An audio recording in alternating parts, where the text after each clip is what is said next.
Long guns and rifles are a problem in terms of deaths and assaults in this country. We know that of the 16 police officers that were killed between 1998 and 2009, 14 of those police officers were killed by long guns. So the question really is about what those guns are used for. They are used for killing people, they are used for suicides, and they are very dangerous in all of our communities, no matter where we live. The police across this country do use the registry regularly on a daily basis, about 11,000 times a day. So you add that up times 365 days a year. They access the registry in a variety of ways. Some people have said, well, when the police are accessing CPIC, that automatically gives them the information. Well, that's quite true.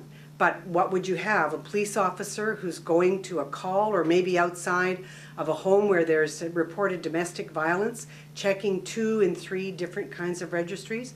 I think it's very efficient, very important that when the police tap into their system, they are given the information that they need about whether there's long guns or any kinds of guns in a home or owned by a person that they might be pulling over. The fact is that the firearms registry doesn't cost too much. It's a yearly cost administered by the RCMP of about $4 million a year.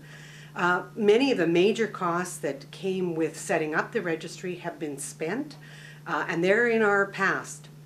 It's a very efficient system. It's well run. It's a system that has not been breached. There's not a lot of red tape. In fact, you can register your guns online or in person or by telephone. So we have a very efficient, cost-efficient program that saves lives. The Long Gun Registry has protected women. In our communities from east to west and north to south, women have been protected. And we certainly hear from women who go into transition homes that what the difference has made in terms of when they've lived in a home that has had a gun and what it's meant in terms of their protection and the protection of the police that may come to investigate domestic violence in the places where they and their children live. The message to politicians is to do the correct thing. Make sure that we keep the registry.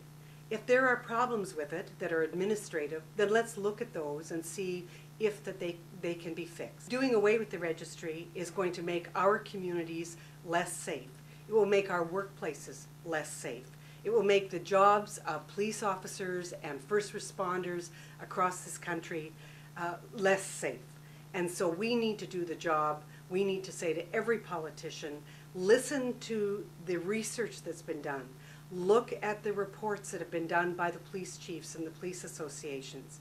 Look at the reports and the information from transition houses. Consider all of that, and then do the correct thing.